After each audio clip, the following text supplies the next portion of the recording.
Prière pour les défunts. La science physique partage la position de l'Église catholique romaine. Des expériences scientifiques contemporaines rejoignent la doctrine de l'Église catholique romaine au sujet de la vie après la mort, de la résurrection et de la prière pour les défunts.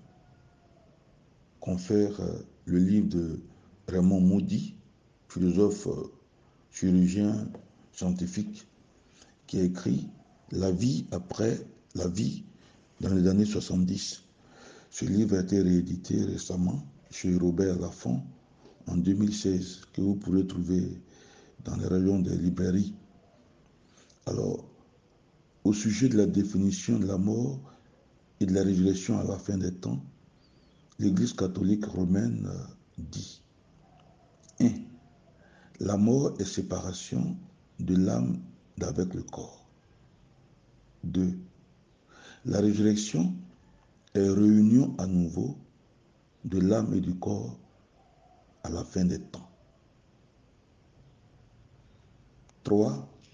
En attendant que le dernier homme meure, en attendant la fin des temps, les âmes de ceux qui sont déjà morts restent là-haut, soit au ciel, soit en enfer, soit au purgatoire. Et leur corps se dégénère ici-bas. Leur corps redevient poussière. Bref, cette affirmation de l'Église est acceptée par la physique quantique, la physique contemporaine, qui constate que l'univers n'est pas une masse solide, n'est pas une chose, une matière, mais l'univers est essentiellement énergie.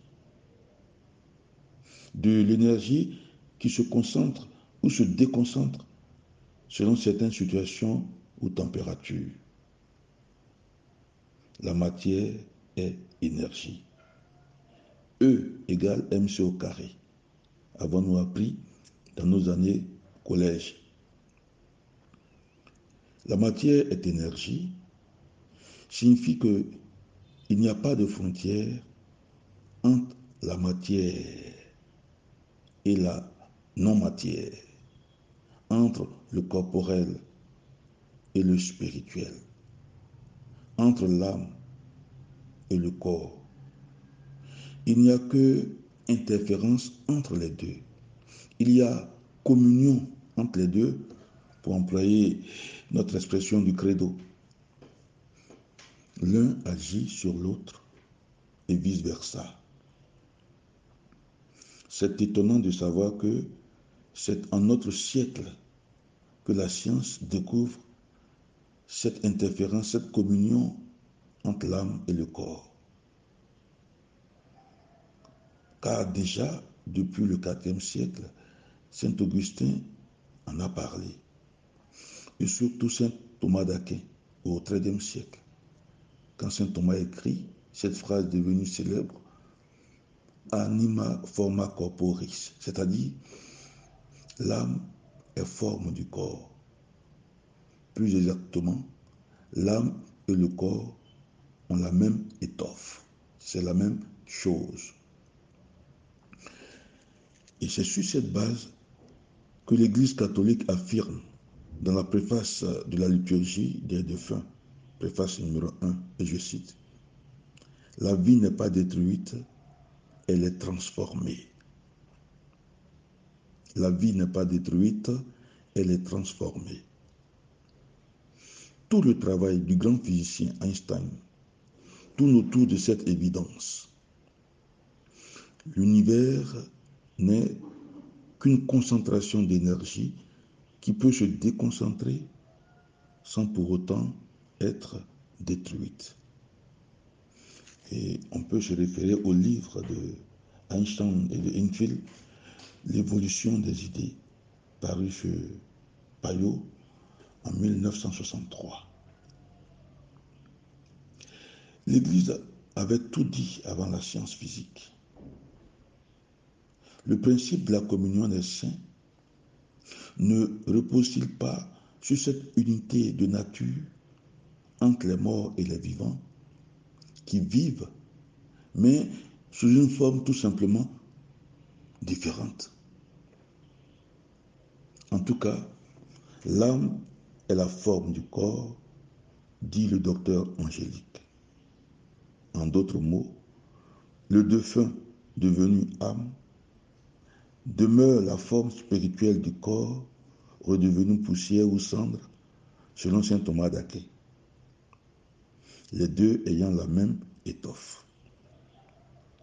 Du reste, l'Église précise dans la Constitution Gaudium et Spes du Second Concile du Vatican ceci, et je cite, « Entre la mort d'un homme et la fin générale du monde, subsiste un élément conscient appelé âme, psyché. » Ce terme vient de la Bible, Confère Sagesse 3.1, Matthieu 10, 28, et c'est l'âme qui sera jugée. La survie de l'âme consciente, préalable à la résurrection, sauve la continuité et l'identité de la substance de l'homme, de la subsistance de l'homme, cet homme qui a vécu, cet homme qui ressuscitera. En ceci que, grâce à l'âme, l'homme concret ne cesse jamais totalement d'exister.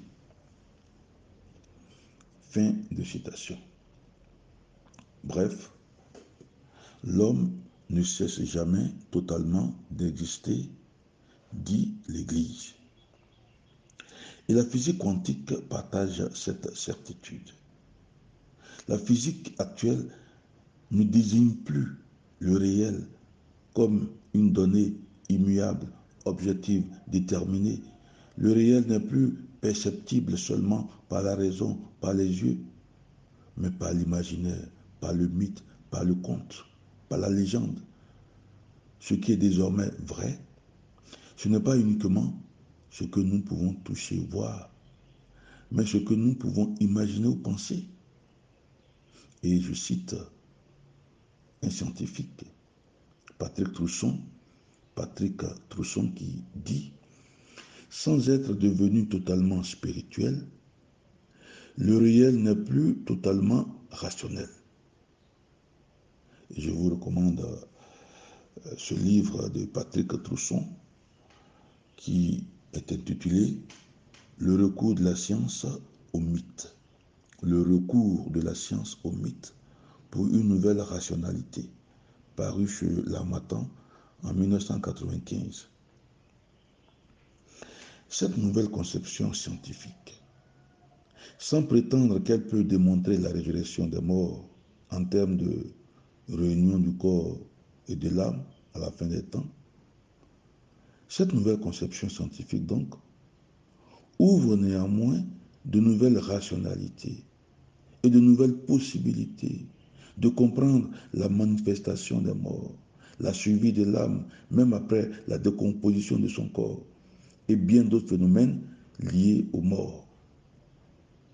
Bref, pour conclure, les expériences scientifiques contemporaines ne s'opposent pas à ce que disent les Écritures et la théologie catholique, et même le magistère au sujet du composé humain et de sa destinée après la mort.